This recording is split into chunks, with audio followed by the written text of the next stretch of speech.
高校に進学しない？ああ、だから君とは同じ高校に通えないんだ。何言ってるの？天野くん。一緒に同じ高校を受けて、同じ高校に受かって、同じ高校に通おうって約束したじゃない。偏差値の高い高校だからって、あんなに一緒に頑張って勉強したじゃない。あの努力を無駄にするっていうの？ごめん。家の事情で高校に行けなくなったんだ。だから、俺の分まで高校生活を楽しんできてほしい。そう言ったその時、うつむいていた彼女の顔から涙がひとしずく落ちた。さない。今、なんて言ったの？と聞き返そうとすると、うつむいていた彼女の顔が勢いよく上がった。許さないから。中卒の男なんてこっちから願い下げよう。その顔は今まで見たこともない憎悪に満ちた顔をしていた。中卒。その言葉は自分のこれからの未来に期待していた俺を傷つけるのには十分な言葉だった。約束を破ってしまったこと、彼女にそんな顔をさせてしまったことに、俺はただただ謝るばかりだった。そんな苦い青春を最後に、俺は中学校を卒業した。あれから俺は父の莫大な借金返済のため、昼間は大型ショッピングモールの中にあるレストランで厨房のバイト、夜はショッピングモールの近くにあるコンビニの夜勤バイトと一日中働き続けた。なぜ中学校を卒業したばかりの俺までが身を粉にしてまで働かなければならないのか。1年前、人のいい父は起業したいという友人の連帯保証人になった。ここまで言えば、その後どうなったかは想像に難くないだろう。父には頭を下げられたが、優しい父を慕っていたので、俺も母も仕方ないね、と父を責めるようなことはしなかった。過ぎてしまったことは仕方ない。それよりも大事なのはこれからだ。どうせ苦労するなら笑って過ごしたい。しかし、父にとってはそれが苦だったのだろう。俺が18歳の頃だった。貴子、ルイ、すまなかった。俺と母にそんな旨の手紙を残して、父は自らこの世を去ってしまった。自身に死亡保険金をかけていた父は、最悪の形で家族にお金を残したのだった。そのお金で借金返済をし、日々の忙しさから解放されたものの、俺と母の心の傷が癒えることはなかった。心の傷が癒えないまま、レストランのバイトをしていたある日のこと。これ、どうやるんですか？料理の仕込みをしていたら、いきなり知らない女性からそう声をかけられた。新しいバイトさんだろうか。目の前の女性に困惑していると、彼女は苦笑する。ああ、いきなりごめんなさい。今日から本社より、こちらの支店に店長候補として配属されました、社員の青井里乃と言います。天野さんが一番長いと聞きましたので、いろいろ教えていただけませんか？はあ、俺でよければ。いいんですか？ありがとうございます。柔らかな顔つきで微笑みながらそう言われた俺は、それだけでなんだか安心するような気持ちになった。それが彼女との出会いだった。その日から俺は葵さんと行動を共にするようになり、少し雑談をするくらいには仲良くなった。へえ、天野くんってまだ20歳なんだ。私と同い年か少し年上だと思ってたよ。5つも年下なのね。働き詰めの生活をしてきたせいですかね。中学校を卒業してから学校にも通わずずっと働いてきたんで。こう言うと大抵の人は俺を憐れむような目で見てくる。そして決まってみんなこう言うのだ。まだ子供なのにかわいそうね。親は何してるんだ？やっぱり中卒は不幸だ。どうせ葵さんもそうなのだろう。そう思うと葵さんの顔が見れない。そっか。天野くんは普通の若者より苦労してきたんだね。ほら、葵さんも俺を憐れむような言葉を口にするのだ。勝手に葵さんにがっかりしていると、突然俺の頭にポンと勢いよく何かが置かれる。割と強めのその衝撃に驚いて顔を上げると、葵さんはニコニコ笑いながら俺を見ていた。そして大きな声で言った。えらい。え？葵さんは決して哀れんでなどいなかった。それどころか、俺を慈しむような目で、わしわしと俺の頭をこれでもかというくらいに強く撫でる。えらいぞ、天野くん。この人は、俺のことをかわいそうとは思っていないのか？葵さんのその言葉を聞いたとき、俺の胸の中に小さな音が響いた。ああ、これがいわゆる恋に落ちた音ってやつか。それからというもの、俺は葵さんへアプローチをするようになった。それはもう周りの人から見てもわかるくらいに。こんな素敵な人は周囲にもアピールしておかないと他の人に取られてしまうと思ったからだ。しかし、葵さんとのお付き合いは難しかった。なぜかというと、告白するたびに課題を貸してくるのだ。葵さん、好きです。俺と付き合ってください。じゃあ、調理師免許を取ったら考えようかな。そういうので、少しでも早く取りたくて必死に勉強し、3ヶ月で調理師免許に受かった。そして、再び告白に挑んだ。調理師免許取りました。付き合ってください。天野くん、調理師免許取ったから本社から正社員のお誘いが来てたよね。その面接に受かったら考えてあげる。と今度は言うので、面接のマニュアル本を買ったり、葵さんに面接の練習相手になってもらったりと、必死に面接の対策を講じた。その甲斐あって無事面接に受かり、今までバイトだった俺が正社員として働けることになった。今度こそ、と思いながら3度目の正直ならぬ3度目の告白。面接に合格して正社員になりました。俺と付き合ってください。どうせ今回も課題を与えられて付き合えないんだろうな。今回の課題は何だろう。そう思っていると、返ってきた返事は予想外のものだった。喜んで。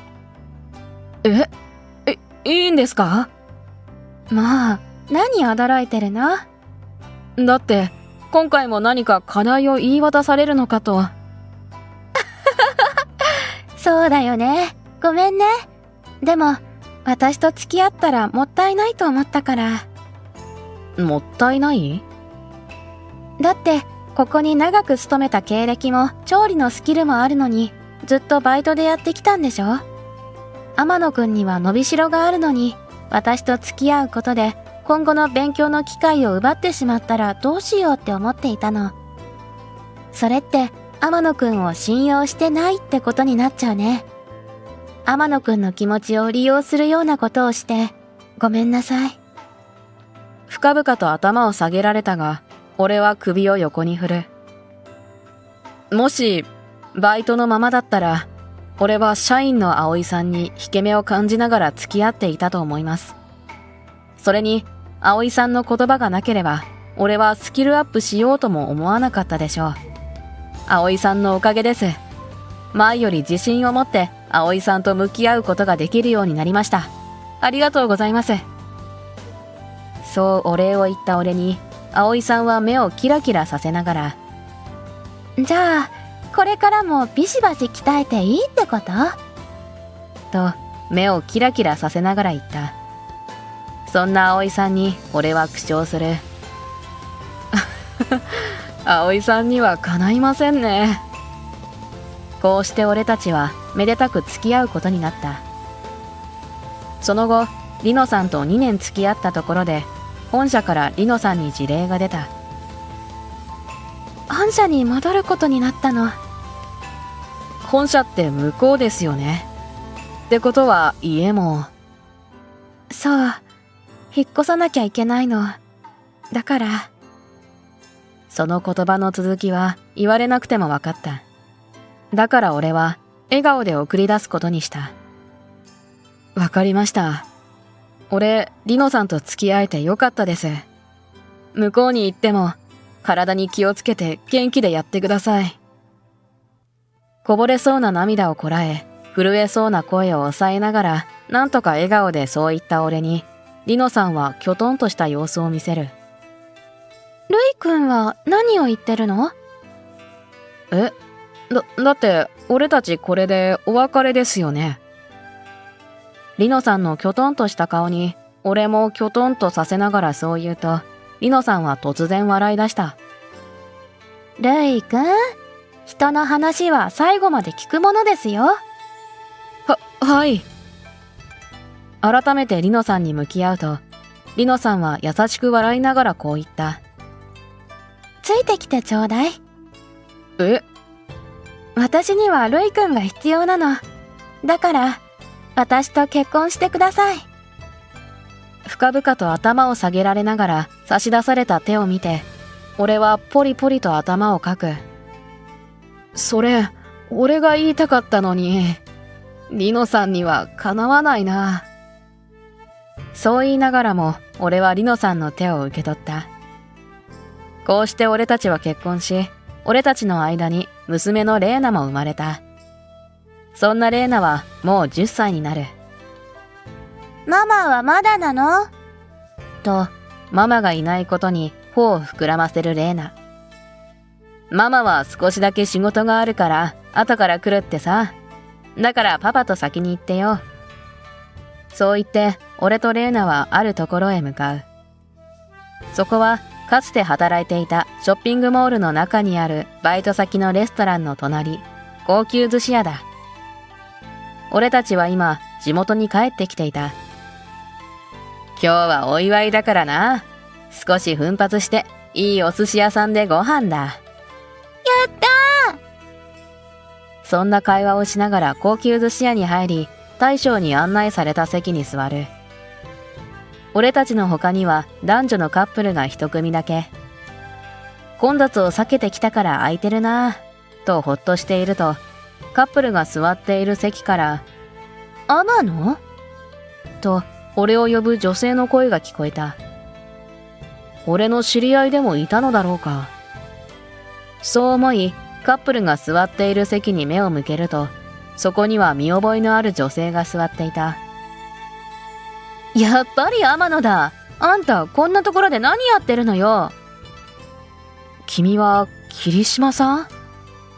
霧島さんなんてよそよそしい。私たち中学校で同級生だったじゃない。ああ、そうだったな。そう。彼女は中学校の時の同級生だ。なんとなく気まずくなっていると、彼氏らしき男が俺という他の男が気になったのだろう。霧島さんに、よいか？こちらの方は？と尋ねていた。すると、霧島さんは俺のことを彼氏に紹介する。ああ、彼は天野瑠衣。中学校の時の同級生で、中学校の時は私と同じくらい成績が良くて将来有望だったんだけど。そこまで紹介すると、蔑んだ目で俺の方を見る。中卒の低学歴なの。バカな男よね。あのまま進学していれば、今頃は私と同じ高学歴の大卒になっていたかもしれないのに。ねえ、今何してるの？どうせろくな仕事についてないんでしょ？これだから中卒は。勝手なことばかり言う霧島さんにいろいろ言いたいことはあるが、娘の手前、俺は黙って聞き流し耐えていた。そうしていると、何も言わない俺が面白くないのか、霧島さんは席を立ち上がる。そして俺たちの座る席の近くまでやってきた。すると、ここでようやくレーナの存在に気づいたようで、霧島さんは一瞬驚いた顔を見せる。結婚したの？娘さん？ああ。仕方なく返事をすると、霧島さんは今度はレーナに向かって蔑んだ目でこう言った。中卒の娘とか将来性ないわね。レーナへの暴言を聞いた俺は思わず立ち上がった。俺のことは何をいくら言っても構わない。だが、娘まで侮辱するなら、いくら同級生だった君でも許さない。低い声でそう言ったものの、霧島さんには伝わっていないのか、相変わらず人をバカにしたような目で、はっと笑う。中卒がどう許さないってのよ。どうせ何もできないくせに。霧島さんが嘲笑っていたその時だった。突然、娘が立ち上がった。そして、霧島さんに冷たい目を向けながらこう言った。パパ、この人クビだよね。レーナのその言葉に、霧島さんは目を蛇のように細めて睨む。はあ？小学生にしか見えない中卒娘のあんたに何の権限があってそんなこと言われなきゃなんないのよ。おばあさん、フードカンパニーの食品開発部の霧島さんって人でしょ？顔を見たことあるよ。1年前、新しい飲食店事業を始めるからってことで、その時に新メニューを作ったよね。なんでそれを知ってるのよ、クソガキ。あの新メニュー、監修したのは私だよ。レーナのその言葉に、霧島さんは思い出したのが、レーナの顔をまじまじと見る。レーナの言葉に、俺は大きくため息をついた。レーナの気の強さには困ったものだ。俺たちが食に関わる仕事をしているからか、それとも俺たちが食にうるさいからか、娘のレーナは驚くべき味覚の持ち主だった。そのことが分かったのは、リノさんが休日出勤の時に職場に幼いレーナを連れて行った時のことだ。会社監修の社食をレーナが食べたら、見事にすべての隠し味や調理法を言い当てたのだ。それだけでなく、こうした方が美味しいというアドバイスの通りに作ってみたところ、さらに美味しくなったことから、レーナは会社では有名な味見の天才としてたびたび仕事を手伝うようになった。その噂を聞きつけてか、他の企業からも監修の依頼が来るようになった。俺としては子供のうちからレーナを働かせるつもりはなかったので、リノさんと話し合って二人で会社を退職し、会社を通してレーナと関わらせないようにしたのだった。どうしようかな。あの秘密の味付けや調理法、食品開発部の霧島さんの名前を出して他の会社に教えたらどうなるかな。レーナが意地悪な顔でそう言うと、霧島さんは青い顔をする。そんなことをすれば、情報を漏洩させたとして、霧島さんは退職に追い込まれるだろう。しかし、俺は首を横に振った。やめなさい、レーナ。レーナのその素晴らしい味覚は、そんなことをするためにあるんじゃない。でも、パパ。レーナのその味覚は、みんなを幸せにするための味覚だろ。レーナにそう言うと、レーナは塩らしくなり、はい、ごめんなさい。と、ちゃんと霧島さんに向かって謝った。これだから中卒の娘は礼儀知らずね。ちゃんと教育しときなさいよ。レーナの心のこもった謝罪に、未だそんなことを言う霧島さん。今度は霧島さんの方に顔を向ける。君も君だ。確かに俺は中卒だ。だが、娘の人生は娘のもので、そこに俺の学歴は関係ない。そして、俺は霧島さんの顔を見てこう言った。美味しいものを作って人を笑顔にするのに、学歴は関係ないだろ。そう言うと図星だったのか、霧島さんは一瞬ハッとした顔を見せると、俺から顔を背けた。何よ。そうやってまっすぐ言うところ、ほんと変わってないわね。ムカつくわ。ここでようやく桐島さんは何も言わなくなり、沈黙したその時。お待たせ。遅くなってごめんね。オープン当日の打ち合わせが長引いちゃって。リノさんがやってきた。リノさんはお葬式のような雰囲気の俺たちを見て、あれ？と困惑する。何かあった？ずっとこの雰囲気というわけにもいかず、俺はリノさんに桐島さんを紹介する。こちら、俺の中学の時の同級生の桐島結香さん。とても成績優秀な人だったんだ。そうなの？はじめまして、妻のリノです。桐島さんって言うと、もしかしてフードカンパニーさんの？リノさんがにこやかに丁寧に挨拶すると、それで桐島さんも毒気を抜かれたのか。ええ、そうです。食品開発部の桐島結香と申します。と、桐島さんも丁寧に挨拶してくれた。すると、リノさんは嬉しそうに、やっぱりと目を輝かせる。そして、桐島さんの手を握り出した。リノさんの突然の行動に、桐島さんはただただ驚いている。娘からお話は聞いてます。娘さんから？ええ。娘がそちらの食品開発に携わった時、とても熱心に仕事をしている方がいらしたと。綺麗な女性で部下を持っていて、毅然とした態度で仕事をする桐島さんに、娘もあんな風になりたいと憧れていました。お会いできて光栄です。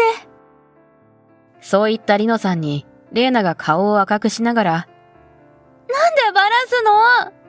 と恥ずかしそうにしていた。そんなレイナにもまた、桐島さんは驚いた顔を見せる。私に？だから、そんな人が私のパパの悪口言ってたら、悲しくなっちゃうじゃん。レイナのその悲しそうな言葉に、桐島さんもようやく心を改めてくれたようで、桐島さんも塩らしくなった。あなたとあなたの父親の悪口を言って悪かったわね。お互い謝ったところで、リノさんがパンと手を叩く。何があったのかわからないけど、せっかくのお祝い事なんだから楽しく食べましょう。リノさんのその言葉に桐島さんが尋ねる。お祝い事って？ああ、実はね。桐島さんの疑問にリノさんが俺の方を見ながらにこやかに答える。この人のレストランの開店のお祝いなの。よかったらあなたもいらしてください。さあ、彼氏さんが呼んでますよ。桐島さんもお席に戻られては？ああ、今行くわ。それじゃあ、お騒がせしてすみません。失礼します。そう言ってその場を去ろうとした桐島さん。その場を去る前に、桐島さんが俺に声をかけてきた。やるじゃない。中卒のくせに、か。なんて、桐島さんの言いそうなことをちょっと意地悪な顔でそう言ってやると、桐島さんは申し訳なさそうに目を伏せて小さく微笑んだ。そんなこと本当は思ってないわ。え？悲しくってあんなこと言っちゃっただけ。あの時、別れる時、中卒なんて言ってごめんなさい。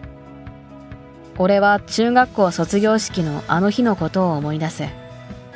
許さないから、中卒の男なんてこっちから願い下げよう。あの言葉は、あの彼女は桐島結香だったのだ。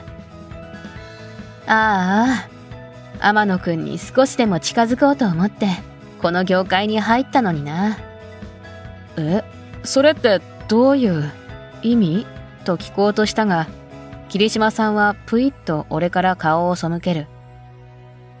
まあ、今は仕事が恋人だし、既婚者には興味ないから。とはぐらかされ、桐島さんはまた俺の顔を見る。レストランを開店するって聞いたけど、せいぜい頑張んなさいよね。今の奥さんと娘さんは、どんなことがあっても、私みたいに捨てちゃダメよ。優しい顔で微笑みながらそういう桐島さんに、俺は力強くうなずいた。何があっても守るよ。俺も、ゆいかのことを応援してる。久しぶりに彼女の名前を呼ぶと、彼女は小さく笑った。ゆいかですって？既婚者が気安く私の名前を呼ぶんじゃないわよ。でも、ありがとう。じゃあね。そう言って彼女は颯爽とその場を去った。何の話してたの？と聞いてくるリノさんに、俺は小さく笑って答えた。思い出話。奥さんと娘さんを大事にしろって言われたよ。そう言うと、リノさんは優しく笑いながらこう言った。なんだ、そんなこと。何があっても、ルイ君とレイナは私が守るからね。リノさんのその男前な言葉に俺は苦笑する。そしてお決まりの言葉を口にするのだ。本当にリノさんにはかなわないな。